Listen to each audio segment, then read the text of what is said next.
Saludos, querido César, ¿cómo estás tú? Bernabé, qué bueno verte por acá, amigo. Gracias por tu palabra.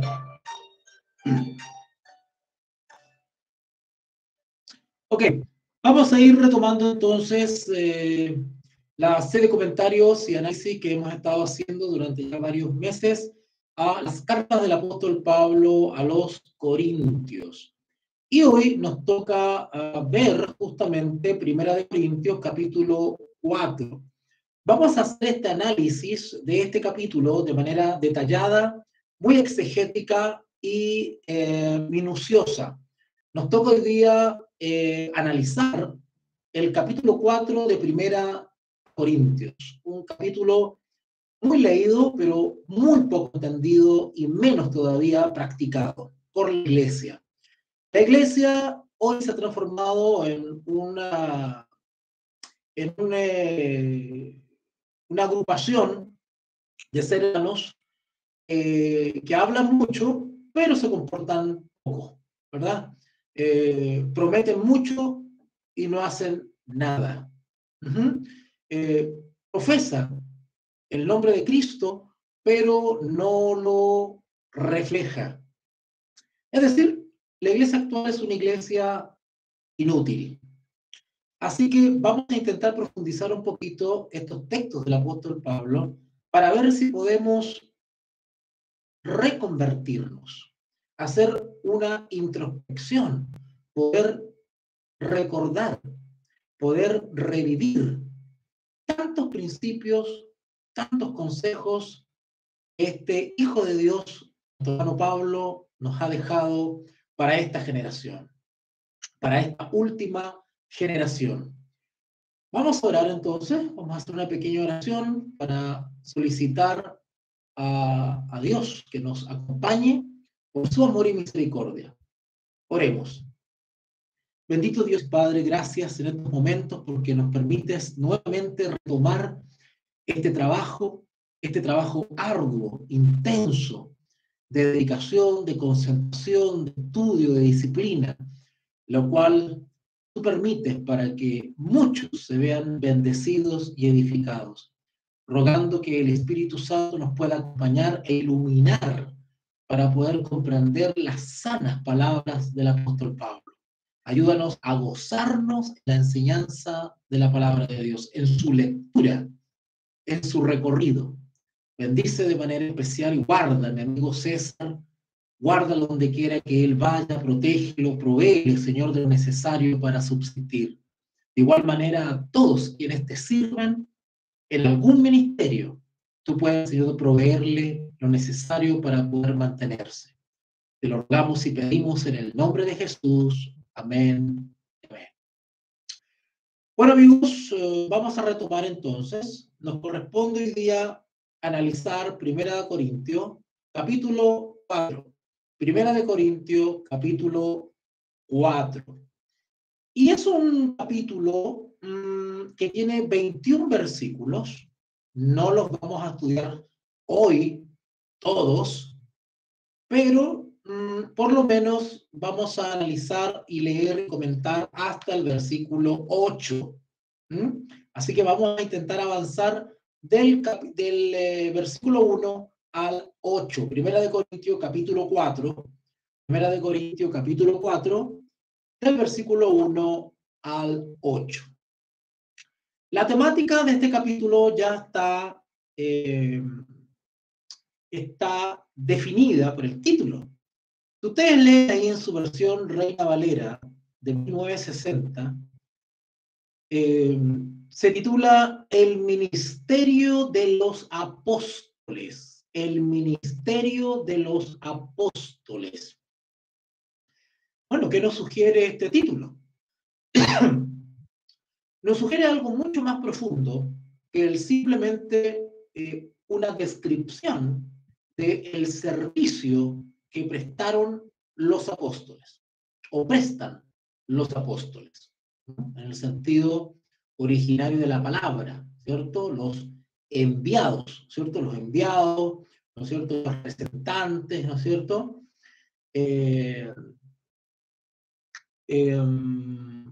Y el ministerio tiene que ver con ministrar, tiene que ver con servicio, servir. Cuando hablamos de ministerio, estamos hablando de servicio, una actividad de servicio. Es decir, quien integra un ministerio o lidera un ministerio o cumple una función en un ministerio, quiere decir que está sirviendo. ¿Ok? Los ministerios son bíblicos y los ministerios son levantados por Dios para servir. Y los ministerios tienen un sentido del servicio mucho más profundo de lo que ustedes creen, o de lo que yo también creía. Porque al analizar justamente estos textos, realmente estos textos bajan el orgullo y la autosuficiencia a cualquiera. Porque al ver el ejemplo del apóstol Pablo y cómo se consideraba él y cómo consideraba a los servidores de Cristo, pues esto para bajarle los humos a cualquiera. El apóstol Pablo nos da una lección tremenda y que al visualizar, al distinguir lo que él quiere enseñar, vemos un contraste abismante en la actual realidad. Cómo los actuales ministerios no se parecen en nada a lo que la Biblia describe de lo que debería ser un ministerio. Y este es un tironcito de oreja indirecto a todos aquellos que ejercemos alguna función en un ministerio. ¿Vale? ¿Entiendes una cosa? Quiero aclarar esto del término ministerio.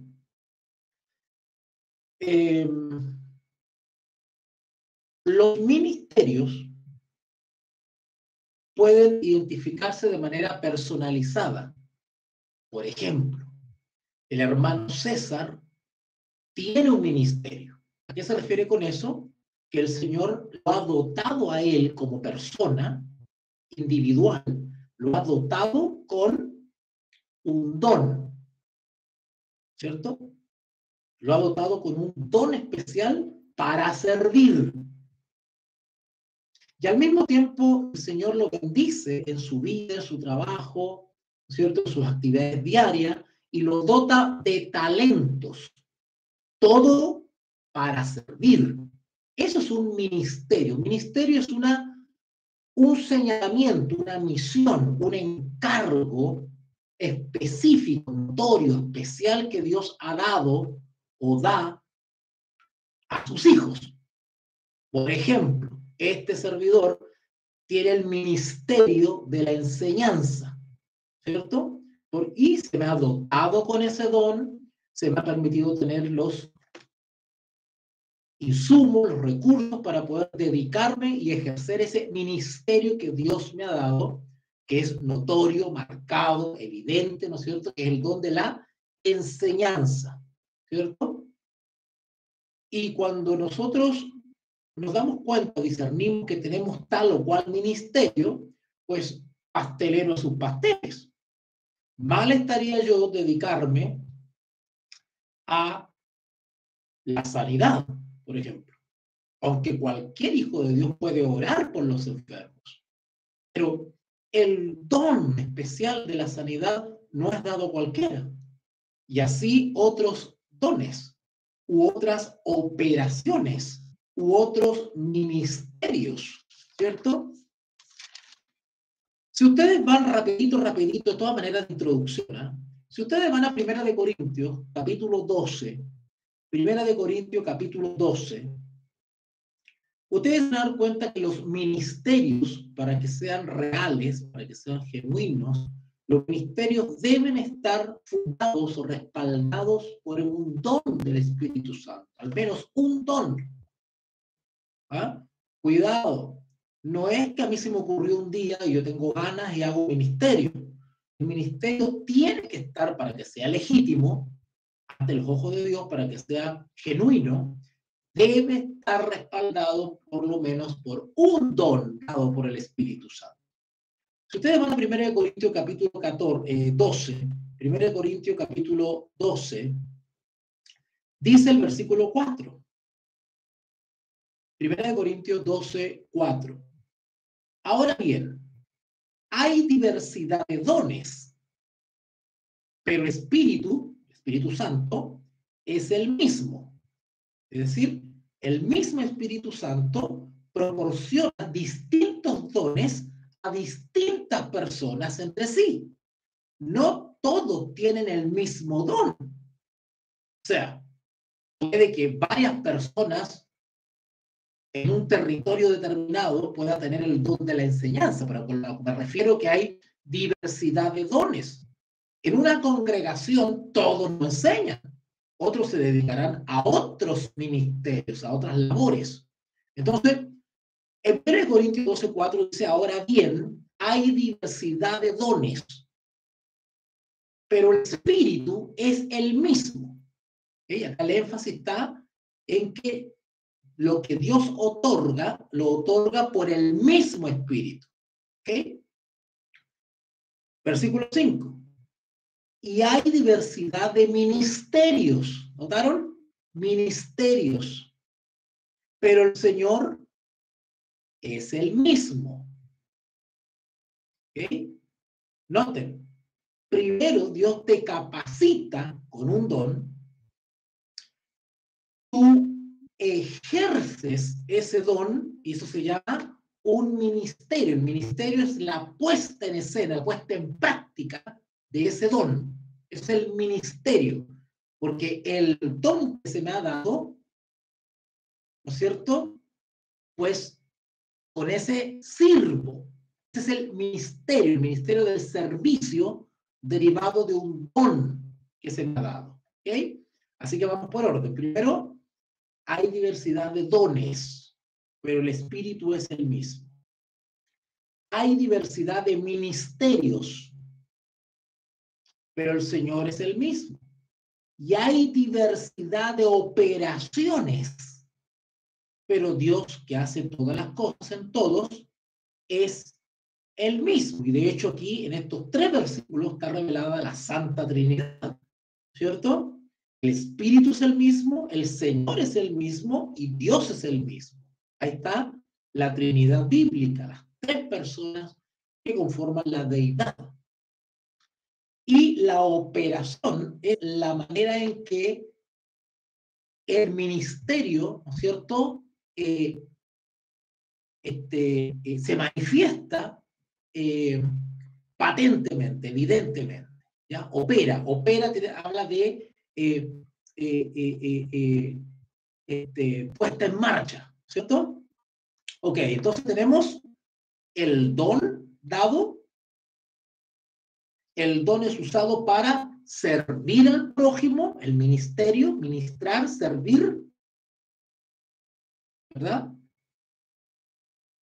¿Y cómo opera ese ministerio? Bueno, haciendo clases, enseñando, seminarios, conferencias. De esa manera opera el ministerio. Pero tiene como fundamento el don del Espíritu Santo. En este caso, el don de enseñanza. César puede tener otro don. Patricia puede tener otro don. Miriam puede tener otro don. ¿Cierto? Y ese don es dado para servir. ¿Se acuerdan que en la transmisión anterior hablamos de que somos servidores? ¿Qué es Apolo? ¿Qué es Pablo? ¿Qué es Cefa? Servidores. Servidores. Ni siquiera el don es nuestro. Nosotros somos administradores de los talentos y los dones que no son nuestros y que se nos ha dado para servir. Por lo tanto, mal estaría gloriarme o envanecerme por un atributo que me lo ha dado Dios. ¿Vale? Ok, bueno, algo de eso vamos a ver ahora, porque resulta de que los corintios comenzaron a tener ciertas actitudes sectarias, en lo cual ellos se identificaban con Pablo, otros se identificaban con Apolos, otros se identificaban con Cefas, ¿cierto? Y Pablo dice, bueno, ¿qué es Cefa? ¿Quién soy yo? yo no sería nada, estoy parafraseando, ¿verdad? Esto no lo dice así la Biblia, pero ¿quién soy yo? Dice Pablo. Yo no fuese nada si no fuera por el Señor. O sea, yo no podría hacer lo que estoy haciendo si el Señor no lo permitiese. ¿Quién soy yo? Soy un servidor, soy un engranaje más entre otros servidores. ¿Qué es Apolo? ¿Apolo es más que yo? ¿Es menos que yo? No, es un servidor que cumple otra función.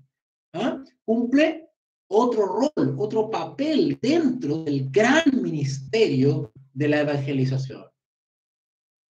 Así que si volvemos otra vez a 1 Corintios capítulo 4, y ahora sí arrancamos, pero tenía que hacer esa introducción. Ahora vamos a entender un poquito más esto de el ministerio de los apóstoles, porque los apóstoles fueron capacitados con dones, ¿verdad? Dados por el Espíritu Santo. Esos dones los apóstoles lo ejercieron para servir el ministerio, de ahí que Pablo titula, bueno, no que Pablo titule, pero la versión Reina Valera titula en el capítulo 4, el ministerio, es decir, el trabajo, el servicio, el rol, el papel de los apóstoles, ¿verdad? Ahora, ¿cómo operaba ese ministerio en los apóstoles? Bueno, de distintas maneras, ¿verdad? Los capacitaba para dar grandes discursos, para persuadir, para hablar, para expresar, etcétera, etcétera. De esa manera operaba el espíritu que estaba en ellos. Y esa presencia del espíritu es dada para servir. De ahí el ministerio de los apóstoles. En otras palabras, el servicio de los apóstoles. ¿Okay? Paso a leer entonces los versículos que nos convocan. 1 Corintios capítulo 4, versículo 1. Así pues, tengamos los hombres por servidores de Cristo. ¿Escucharon esto? Tengamos los hombres por servidores de Cristo. O sea, de frentón, el apóstol Pablo inmediatamente nos está aclarando que todos los profesos creyentes en Jesús, nuestro Salvador, somos servidores de Cristo. ¿Ok?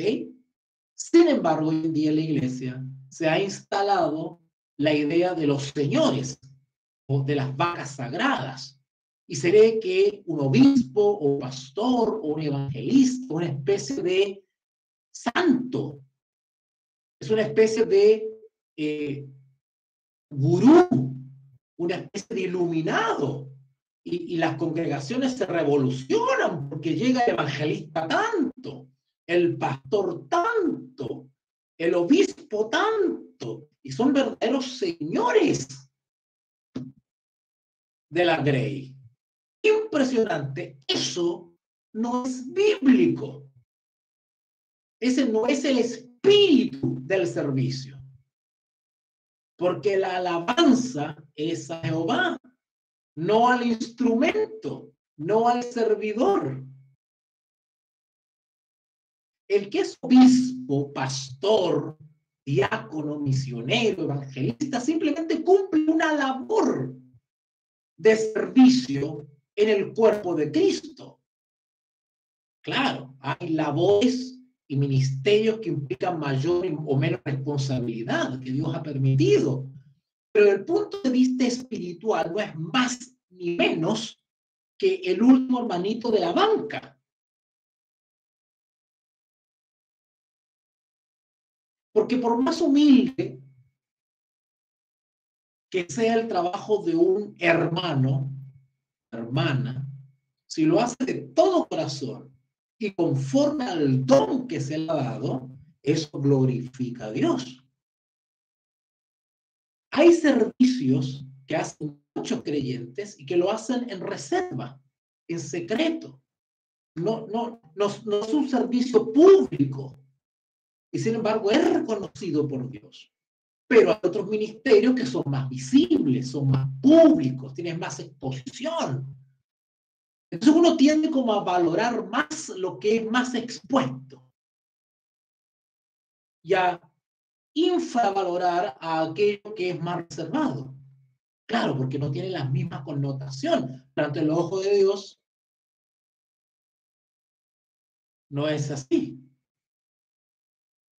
Así que Pablo nos aclara en el versículo 1, así pues, tengamos los hombres por servidores de Cristo. Esto de servidores, vuelvo a repetir, tiene que ver con ministros.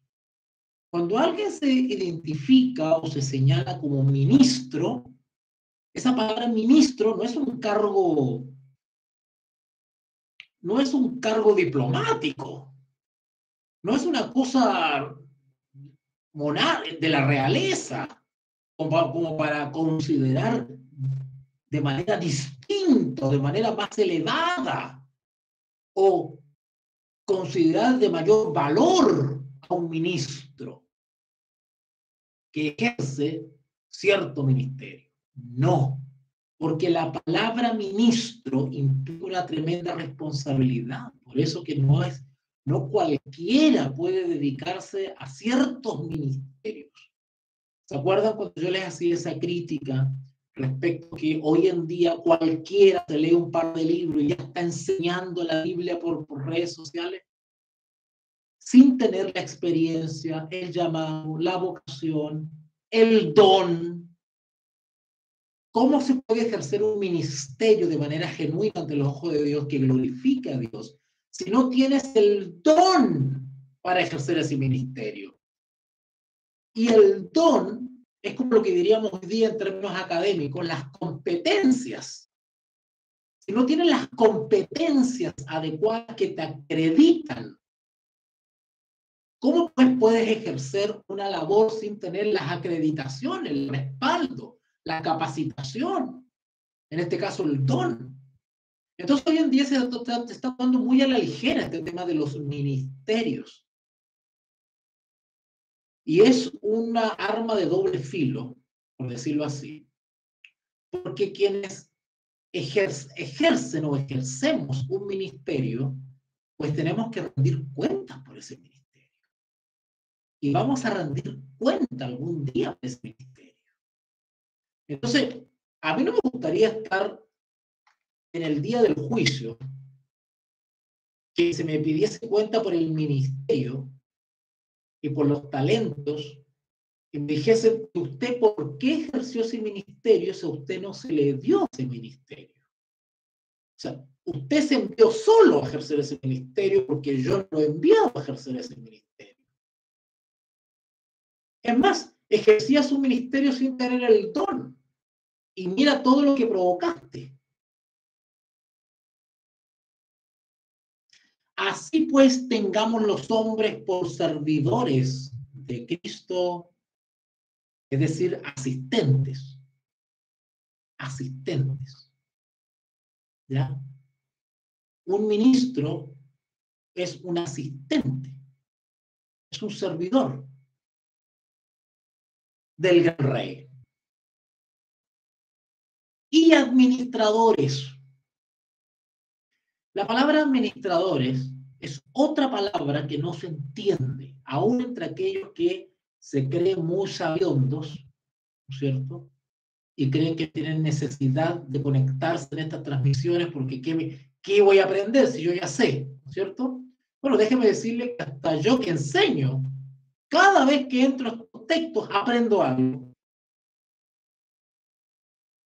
Ayer hablaba con una amiga de Argentina y me hacía algunas consultas, qué sé yo. Entonces, después que conversamos, ella de manera cariñosa me decía, oh, sos un capo, me decía. Un capo es como, eres, qué sé yo, eres talentoso, no sé. Entonces, yo le respondí a ella que, igual que Sócrates, solo sé que no sé nada.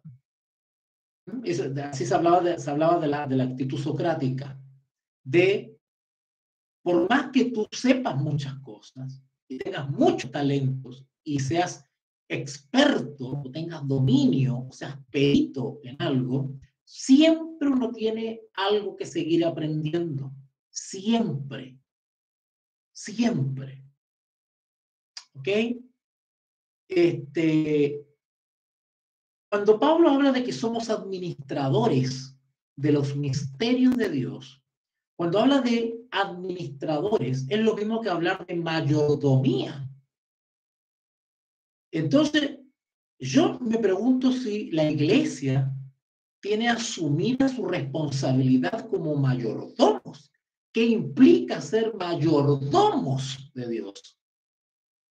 Porque ustedes deben tener en cuenta que los mayordomos son administradores. Recuerden ustedes algunos esclavos o libertos, ¿no es cierto? O sirvientes de los amos a quienes se les daba la responsabilidad del hogar, de la administración, de la economía, de la hacienda, de la casa, ¿verdad? Del hogar. Ellos tenían que administrar anual y mensualmente los bienes del amo. Y administrar significa no llevar a pérdida al amo, sino que al contrario, acrecentar los bienes del amo,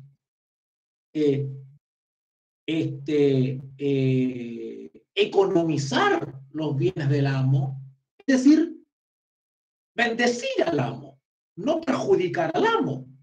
En eso consiste la buena administración, ¿cierto? Una buena gestión de los recursos y de los bienes, cosa de que no provocar pérdida o la menor cantidad de pérdidas, al contrario, generar ganancias. Y de hecho, habla la palabra de Dios cuando usted lee la parábola de los talentos, ¿verdad? El objetivo del administrador, ¿verdad? O del mayordomo es generar ganancia, no pérdida. Ahora, ¿qué cosa Dios nos ha dado a nosotros para administrar, para usarlas bien, para generar ganancia? En términos espirituales, eso sería frutos. ¿Qué cosa? ¿Somos mayordomos de qué? Y así como los mayordomos de la antigüedad, se nos va a pedir cuenta de la mayordomía que hemos ejercido. A nosotros también se nos va a pedir cuenta de la buena o mala administración de los bienes de Dios. Ahora, ¿somos mayordomos de qué? Yo les voy a decir una cosa para hacerlo bien breve. Somos mayordomos desde la vida que tenemos hasta la casa, hasta el más mínimo bien material que tengamos. Somos mayordomos de eso. Somos mayordomos del don que nos ha dado Dios. Somos mayordomos de las capacidades que nos ha dado Dios. Es decir, todo lo que nos permite ser tangible o intangible, todo lo que poseemos no es nuestro. No es nuestro. Todo se nos ha dado para servir desde la vida, la salud, los recursos, la inteligencia, los seres queridos, los hijos, la esposa. Todo se nos ha dado para administrarlo porque no es nuestro. Nada de lo que nosotros tenemos es nuestro. Somos administradores de todo lo que Dios nos ha dado. Con mayor razón, quienes se dedican a las cosas de Dios y en general a los hijos de Dios, somos administradores. Y no solamente somos administradores, sino que somos servidores. Por lo tanto, mal estaría que la iglesia o la congregación considere vacas sagradas a algunos hermanos porque ejercen uno que otro cargo de responsabilidad o tienen un don que es más notorio que otro, ¿no es cierto? Mal estaría considerarlo de manera superior, distinta o especial. Mal estaría rendir honores o manifestar pleitesía a unos y a otros, no, por el hecho de tener una responsabilidad más delicada que otra, un don más notorio que otro. Eso no es bíblico, eso es producto de un espíritu humano. El espíritu humano en la Biblia se le llama la carne, el espíritu de la carne, ser carnal, no espiritual.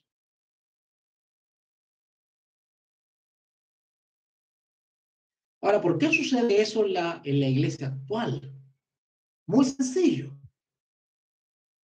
Porque no conocen la Biblia. Sí, ustedes van a decir, pero ¿cómo? Sí, no conocen la Biblia. Por favor, leamos otra vez. Así pues, dice 1 Corintios capítulo 4, versículo 1. Así pues, tengamos los hombres por servidores de Cristo. Y si somos servidores, no podemos considerarnos o permitir que se nos considere como señores, porque el Señor es uno solo. Nosotros somos servidores, no señores. El Señor es otro y está en los cielos. Entonces debemos rechazar toda manifestación, todo halago, cuidado, mira, toda alabanza, porque eso nos puede deslizar hacia el pecado. Siempre tenemos que tener en perspectiva que somos servidores y que la eficiencia o la efectividad en el servicio glorifica a Dios, no al instrumento, no al medio, no al servidor, no al ministro.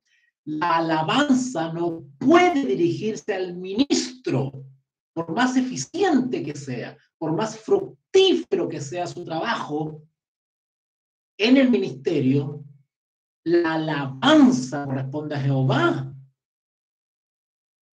Porque si el instrumento, el medio, el servidor, el ministro se deja alabar o se alaba, eso es el espíritu del anticristo, que es quien se atribuyó o buscó atribuirse la gloria desde el principio. Esto es tremendo. Siempre mantengamos en perspectiva que todo lo que hagamos, todo lo que logremos, es producto o resultado del amor y de las gracias que Dios nos ha dado, porque nada es nuestro. Así pues, tengamos los hombres por servidores de Cristo y administradores de los misterios de Dios.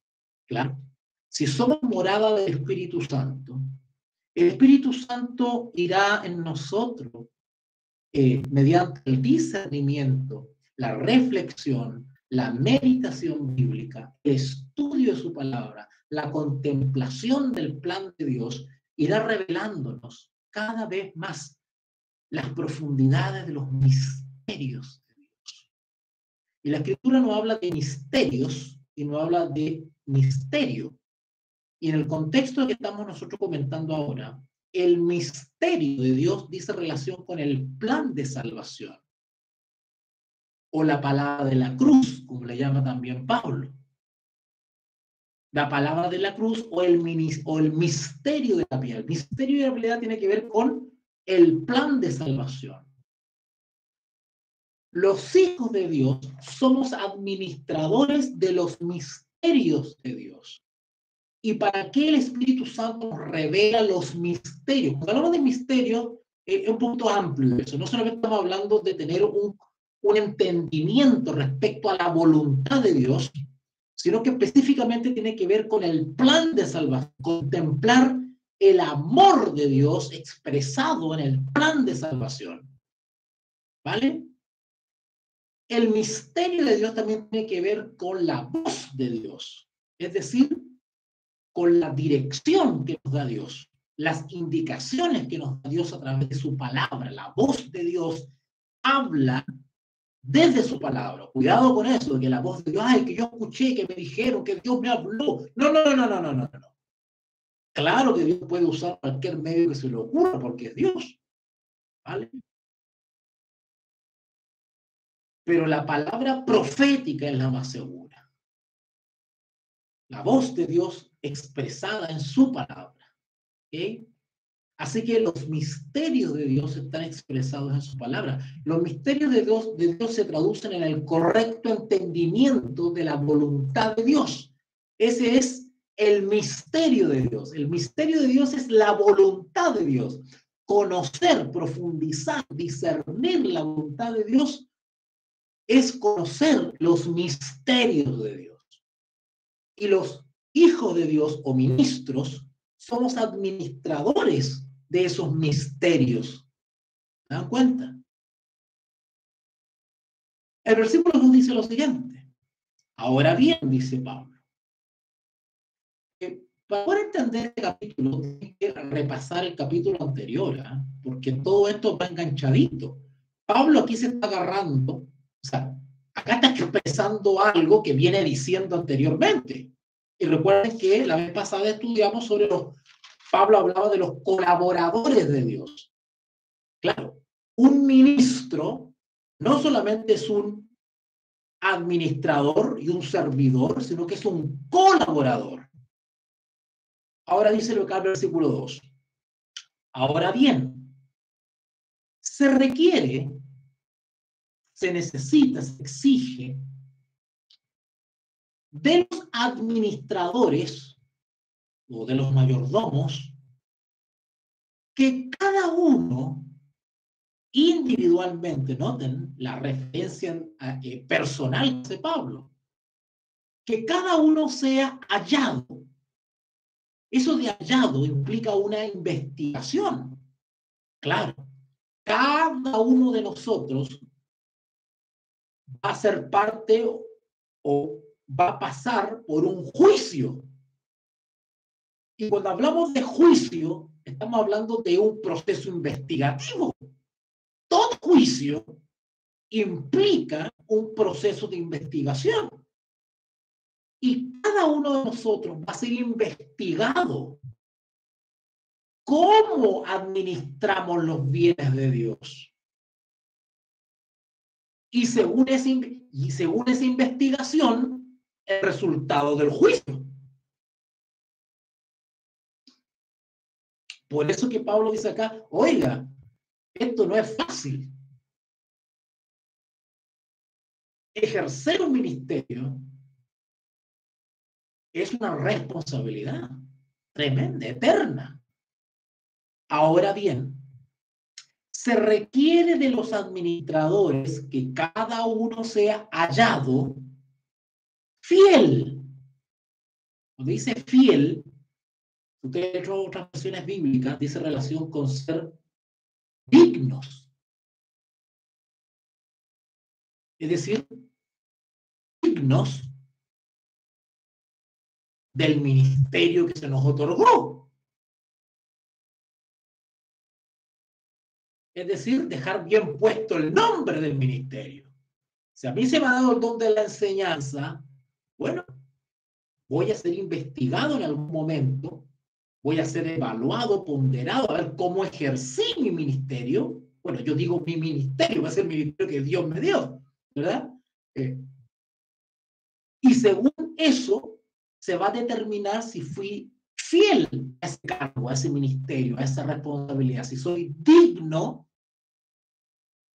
de ese don, de esa responsabilidad.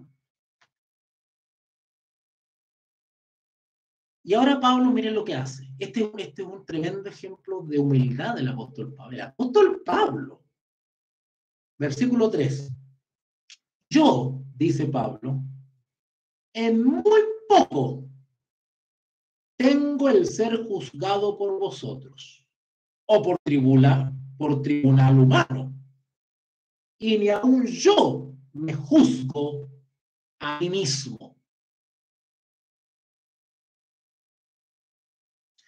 Yo le preguntaría a cualquier miembro de la iglesia si me podrían explicar este versículo.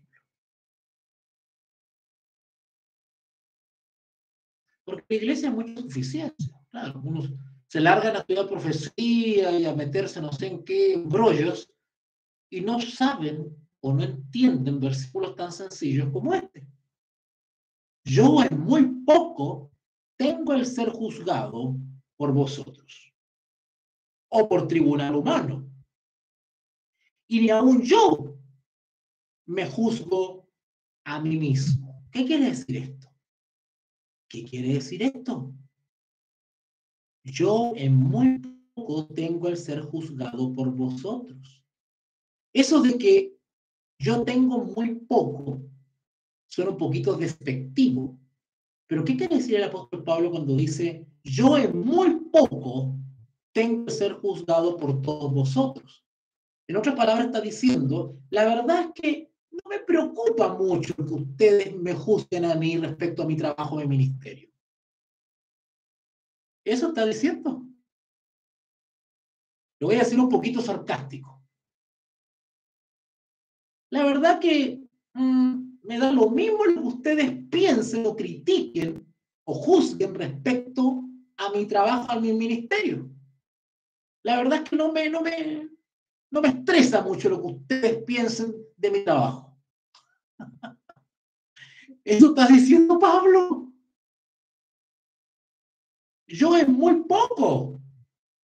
Es como diciendo, no me urge mucho si ustedes critican mi trabajo. Realmente no es lo que me preocupa en realidad. ¿Ah? No me quita el sueño. Claro, el método paulino, el estilo misionero de Pablo no era muy entendido por los demás apóstoles. Recuerden que a Pablo se le dio un ministerio a los gentiles y eso requería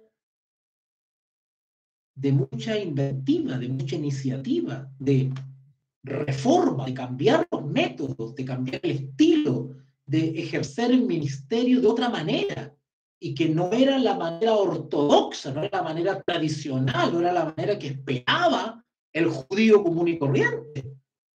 Pablo se salía un poquito de los parámetros a veces y confundía, decía, ¿cómo Pablo? Mira, ¿se acuerdan ustedes cuando el Señor Jesús se acercó a la mujer samaritana en el pozo de Jacob?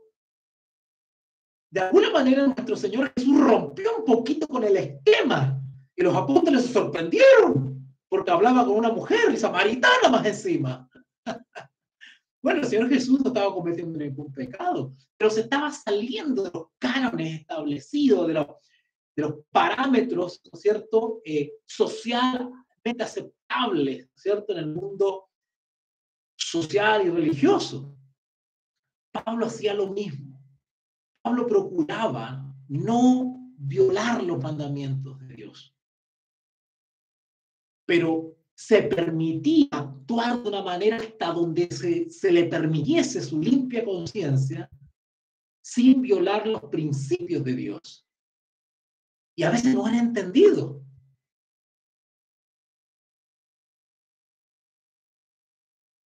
Y por eso es que Pablo era muy criticado. De hecho, se cuestionaba su apostolado. Se ponía en duda su ministerio como apóstol. Y si bien Pablo en varias ocasiones hizo defensa de su ministerio, al fin y al cabo, él le rendía cuentas al Señor. A Pablo le interesaba lo que el Señor juzgara de él, no los seres humanos. De hecho, en Gálatas, si ustedes recuerdan en Gálatas, dice, en Gálatas capítulo 1, versículo 10, Gálatas 1:10, Pues busco ahora el favor de los hombres, o sea, la aceptación es el popular. ¿Busco el favor, la aceptación de los hombres o el de Dios? ¿O trato de agradar a los hombres? Pues si todavía agradara a los hombres, no sería siervo de Cristo. Por eso que acá dice, porque aunque, perdón, versículo 3, 1 Corintios 4:3, yo en muy poco tengo el ser juzgado por vosotros, o por tribunal humano. Cuando dice tribunal humano, cuando dice tribunal, nos está refiriendo a los tribunales de justicia. Cuidado con eso. ¿Ah? Cuidado con eso. Cuando dice ahí, por tribunal humano, nos está refiriendo a los tribunales de justicia, así como los conocemos nosotros, ¿cierto? Los famosos juzgados. No, tribunal humano quiere decir personas que actúan como jueces, criticando, ¿cierto? Por tribunal humano, o sea, por opinión humana, ¿cierto? Por críticos humanos. Eso quiere decir. Vuelvo a repetir entonces, 1 Corintios 4:3. Yo en muy poco tengo que ser juzgado por vosotros o por tribunal humano. Y ni aun yo me juzgo a mí mismo. ¿Por qué? Porque el único que al fin y al cabo tiene la palabra final respecto a la legitimidad de tu ministerio es Dios. Fue Dios el que le dio el don de la enseñanza a Pablo, el don de la sanidad a Pablo. Fue el Señor que instruyó a Pablo, fue el Señor que llamó a Pablo. Así que Pablo se debía al Señor. Si hay alguien que debía juzgar, aprobar o reprobar el trabajo de Pablo, al fin y al cabo, y a quien realmente hay que temer, es a Dios. Es lo que está expresando el apóstol Pablo. Yo en muy poco tengo el ser juzgado por vosotros o por tribunal humano. Y ni aun yo me juzgo a mí mismo. Lo que está enseñando este versículo simplemente es, Pablo está aclarando que él es responsable única y exclusivamente ante Dios. Nada más. Porque si yo estoy preocupado de la aceptación humana, pues eso me va a obligar o me va a llevar o me va a arrastrar a ser infiel a Dios. Porque temo el juicio humano. Por eso que los verdaderos siervos de Dios no temen a la impopularidad. Actúan por una conciencia individual frente a Dios. No importa lo que digan los demás. Tienen un juicio independiente. Nosotros ante Dios, nosotros en materia espiritual no tenemos un juicio colectivo. Nosotros no tenemos que adherirnos necesariamente a la mayoría. Nosotros tenemos que adherirnos a lo correcto, aunque la mayoría se oponga. Hoy estoy leyendo este libro. Este libro está acá, es tremendo este libro. Grandes teólogos hicieron algunas tesis sobre Lutero y están compiladas acá. Han Kung, Paul Tillich, en fin, grandes teólogos. Y una de las cosas que me llamó la atención es que la convicción de Martín Lutero nace de su firmeza en el Evangelio, en su conciencia y en la razón. Por eso es que no podía retractarse. ¿Usted se ha preguntado por qué Martín Lutero no se retractó y estaba peligrando su vida? El Papa le pedía retractarse. Cayetano le pedía retractarse. Estaba siendo amenazado por la Inquisición. Estaba siendo acusado de hereje. Estaba siendo amenazado con la excomunión. Y se mantuvo firme. ¿Por qué? ¿Por qué estuvo dispuesto a echarse al mundo encima? Porque su convicción se fundaba en la palabra, la revelación, la cual no podía negar. Estaba convencido. La razón, porque él no se convenció de la palabra por emoción, sino que por razón también. La razón le indicaba cierto curso, porque no había otro. Y la razón implica otros procesos cognitivos, la lógica, el sentido común, qué sé yo.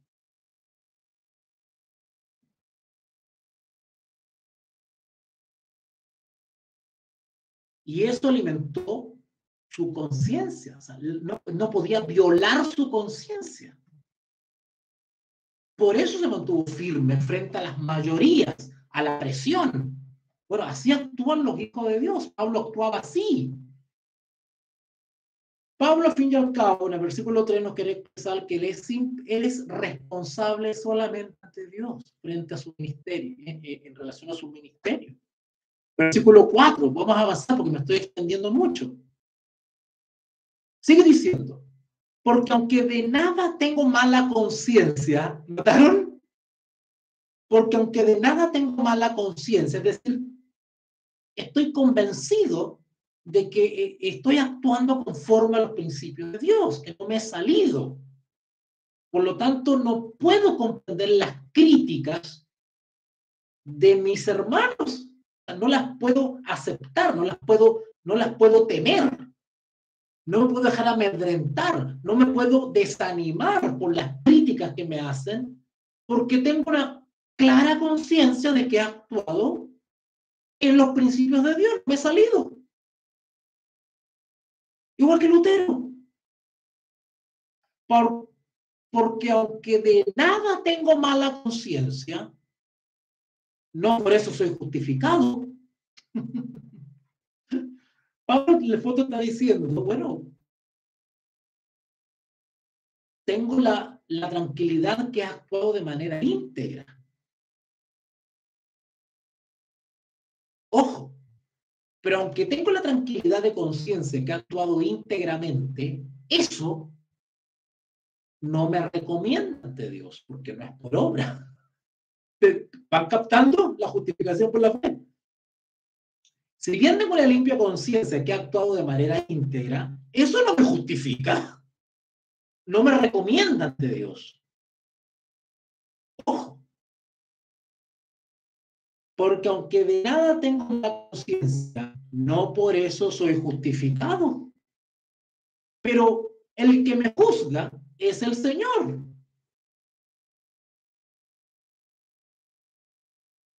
¿Vale?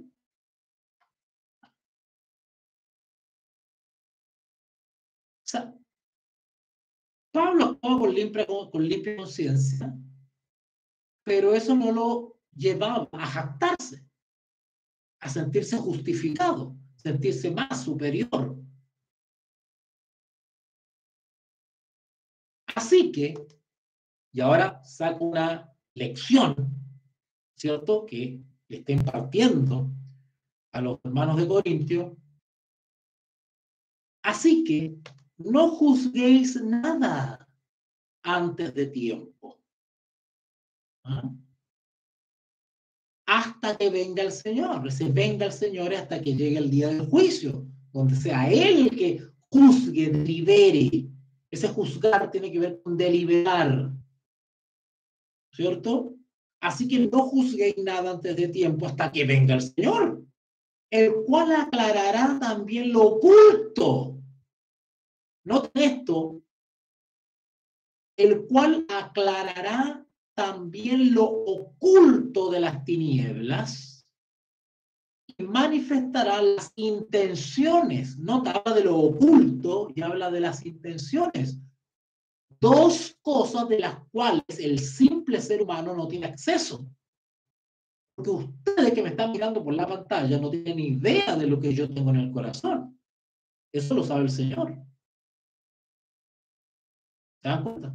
Ustedes pueden juzgar, claro, pero según lo que se ve exteriormente, ustedes pueden tener una idea, ¿no es cierto? Ustedes ven la pantalla y dirán, ay, mira, el hermano Walter se ve muy dedicado, con mucha vocación. Mira, sí, se ve que lo hace con buena intención, pero todo eso es subjetivo, porque realmente ninguno de ustedes sabe la intención de mi corazón, porque yo estoy sentado acá hablando aquí. No saben cuáles son mis reales intenciones al hacer lo que estoy haciendo. El Señor lo sabe. Eso es lo oculto. ¿Mm? Lo oculto. Por eso es que dice acá, no juzguéis nada antes de tiempo.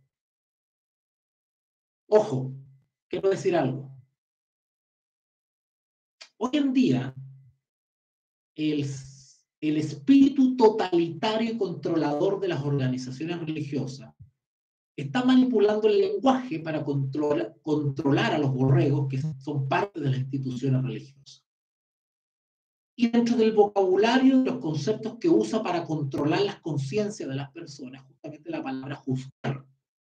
Entonces resulta que usan la palabra juzgar para anular todo tipo de opinión distinta a lo establecido.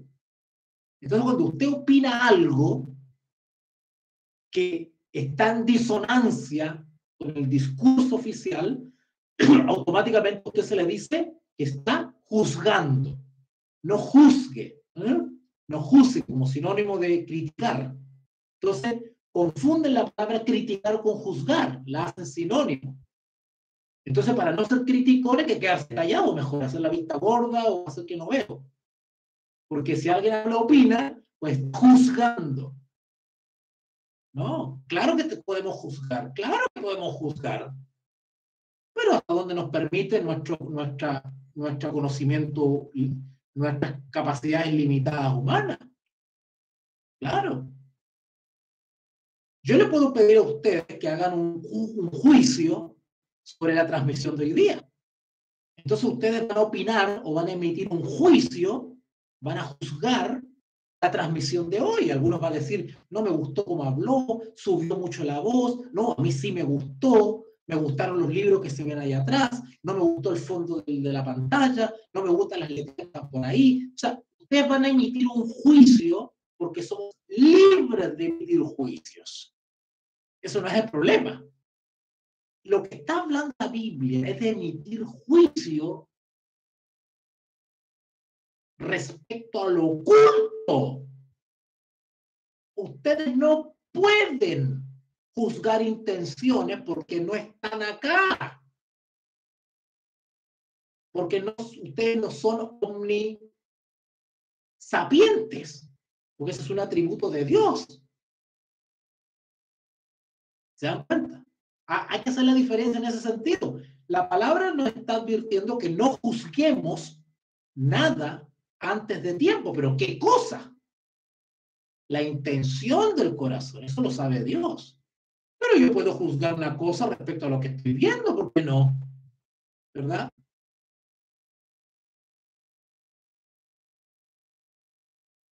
Así que no juzguéis nada antes de tiempo, hasta que venga el Señor, el cual aclarará también lo oculto de las tinieblas y manifestará las intenciones de los corazones. ¿Se dan cuenta de qué cosas no debemos juzgar? Lo que está oculto, las intenciones del corazón, no debemos juzgarlas respecto a una persona. Esa esfera le pertenece al Señor. Pero sí podemos emitir juicios libremente respecto a lo que, con respecto a los datos que tenemos. ¿Cierto? Podemos especular, podemos teorizar, podemos dar una opinión libremente. Si nos equivocamos, pediremos disculpas. Si somos acertados, pues podemos ayudar a alguien, ¿no es cierto?, con un juicio. Pero donde no hay que meterse de las intenciones. Cuidado, ahí no hay que, en ese sentido no hay que juzgar.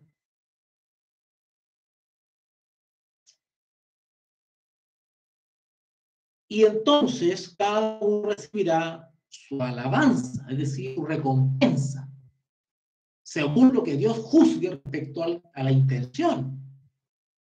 Ustedes y yo han escuchado esos textos maravillosos donde se explica el tema del juicio y se habla de que por más buenas obras que uno haya realizado, si esas obras, cuando digo obra, me estoy refiriendo a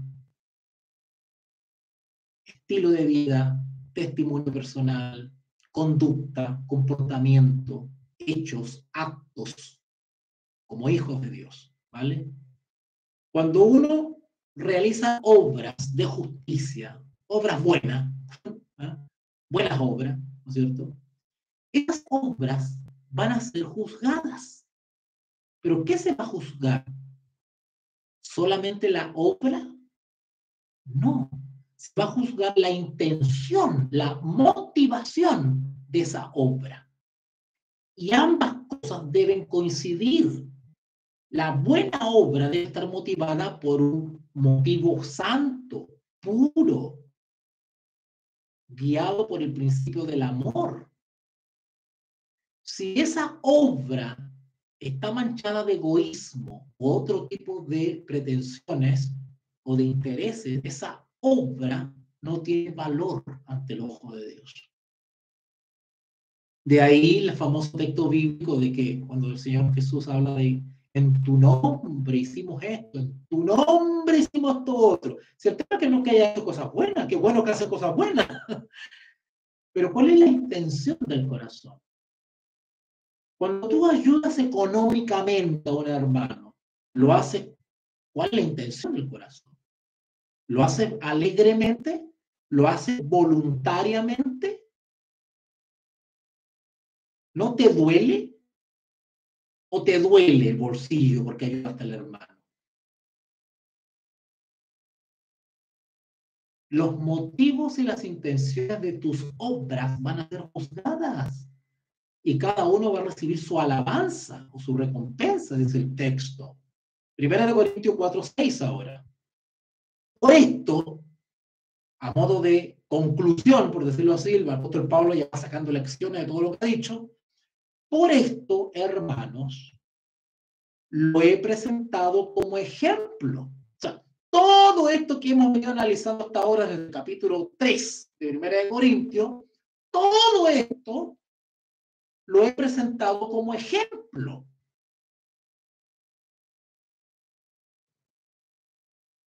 Pero todo esto, hermanos, lo he presentado como ejemplo en mí y en Apolos. ¿Se dan cuenta que siguen con esto de Pablo y Apolos? Porque se está dando un conflicto en Corinto. Yo soy de Apolo, yo soy de Cefas, yo soy de Pablo. Y el apóstol Pablo dice, oye, somos colaboradores de Cristo. No soy más que Apolo, no soy más que Cefas, somos colaboradores de Cristo. Y tenemos que rendir cuenta por lo que estamos haciendo. Y todo lo del Señor, es al Señor a quien le debemos todo lo que tenemos. Por eso habla de mayordomía, de administración, ¿verdad? Pero todo esto, hermanos, lo he presentado como ejemplo en mí y en Apolos, por amor de vosotros, para que en nosotros, es decir, en Pablo, Cefas, en Apolos, aprendáis a no pensar más de lo que está escrito.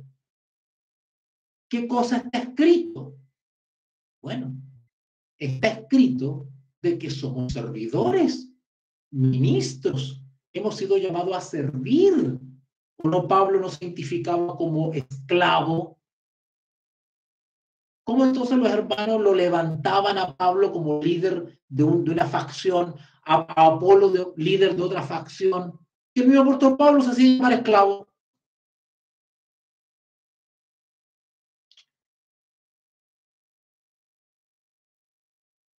Por esto, hermanos, lo he presentado como ejemplo en mí y en Apolo por amor a vosotros, para que nosotros aprendáis a no pensar más de lo que está escrito. No sea que por causa de uno, es decir, por algún líder, ¿verdad? Un líder faccioso, un líder visionista, un líder sectario, ¿cierto? No sea que por causa de uno os envanezcáis unos contra otros, ¿verdad? No, yo soy de aquí, no, yo soy de este predicador, yo soy de este otro. No.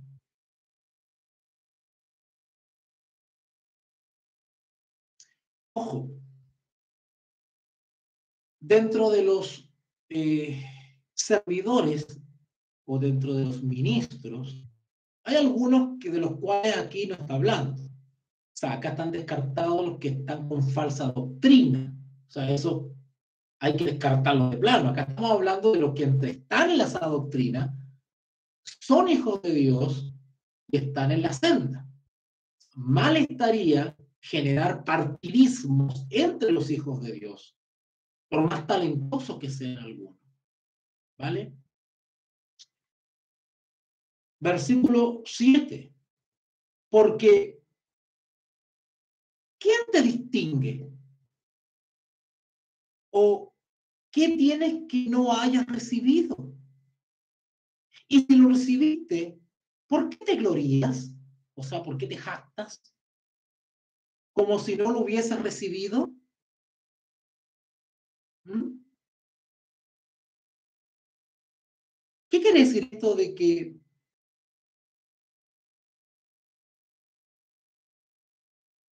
porque quién te distingue?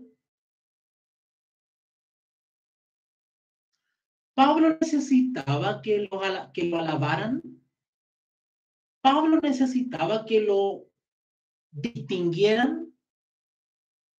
Pablo necesitaba que lo premiaran. Pablo necesitaba alabanza. Pablo necesitaba que estuviesen subiendo la autoestima constantemente o recalcando sus virtudes. No.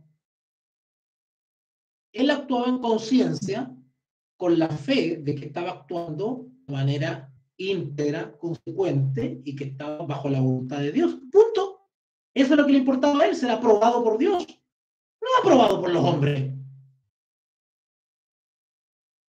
Porque ¿quién te distingue? O sea, ¿quién te otorga preeminencia a ti?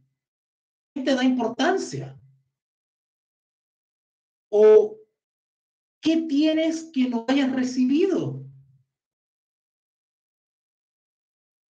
¿Hay algo que no has recibido y tú pretendes que te mereces algo y no has recibido? Y si lo recibiste, ¿por qué te glorías? ¿Por qué te jactas? Como si no lo hubieses recibido. Y luego Pablo en el versículo 8 es algo irónico y le dice a los corintios que se creen tan suficientes, ¿no es cierto? Que no merecen consejo ni de Pablo ni de Apolo, ¿no es cierto? Bueno, ¿para qué viene Pablo a Corintios si tenemos a Apolo? ¿Verdad? No necesitamos a Pablo si tenemos a Cefa. Cefa es nuestro líder, ¿verdad? Así que Pablo es un poquito irónico y le dice lo siguiente, acá en el versículo 8, con este terminamos. Ya estáis saciados, le dice a los corintios. Ya estáis ricos. Noten el parecido con el mensaje a la Odisea. Los laodicenses el mensaje a la iglesia de la Odisea describe una condición de autosuficiencia, autosatisfacción, que no tienen necesidad de nada, que ya están listos como están, ya llegaron a la cúspide.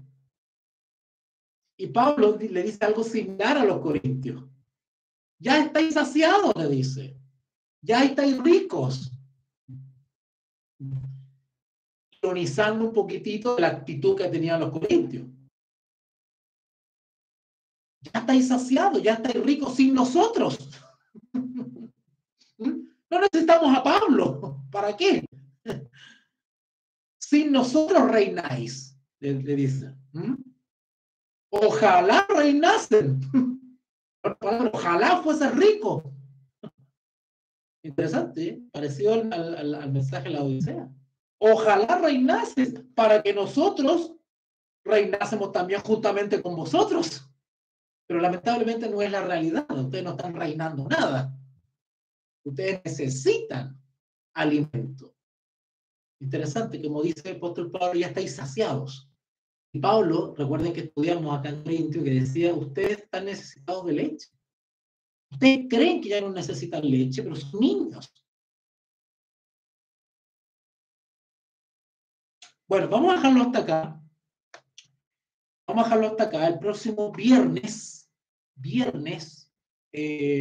continuamos, Dios mediante, con este capítulo 4 de 1 Corintios, y la idea es terminar desde el versículo 9 al 21. Y vienen cosas bien interesantes, muy bonitas en el resto de los versículos. Así que los dejo invitados para el próximo viernes para que continuemos la primera carta del apóstol Pablo a los Corintios, el capítulo 4. Léanlo, repásenlo. Cualquier comentario, consulta, háganmelo saber a través de mis redes sociales, a través de Telegram, y yo con mucho gusto les voy a responder. ¿Okay? Agradezco a todos quienes me apoyan y me han apoyado y se han acordado de mí y no me han abandonado y han manifestado su confianza y su amistad verdadera para con este servidor, porque su aporte es mi salario. Me permiten seguir trabajando en este ministerio que es el ministerio de la docencia, de la enseñanza. Vamos a orar. Bendito Dios y Padre, gracias en esta noche maravillosa porque nos has permitido nuevamente compartir un tiempo muy lindo en la palabra de Dios. Hemos conversado, comentado, analizado, y más de algunos seguramente se va a ver muy edificado con esta transmisión. Rogando que nos permitas conectar nuevamente el próximo viernes para seguir analizando esta hermosa carta del apóstol Pablo. Acompáñanos, no nos abandones, que tu Espíritu Santo nos acompañe el resto de la noche. Bendice a aquellos que están pasando situaciones difíciles, apóyalos, ábrele las puertas. Ayúdanos, Señor, a aquellos que están con problemas de salud. Danos discernimiento para entender tu voluntad, para discernir cuál es tu voluntad para nosotros. Gracias, Padre, por este lindo tiempo. Te lo agradecemos en el nombre de Jesús. Amén. Amén. Bueno, amigos, los dejo entonces. Nos vemos, Dios mediante, el próximo viernes para continuar con Primera Corintios. ¿Ok? Un abracito a todos y a su disposición. Cualquier cosa me escriben y yo con mucho gusto les voy a responder. Dios les bendiga.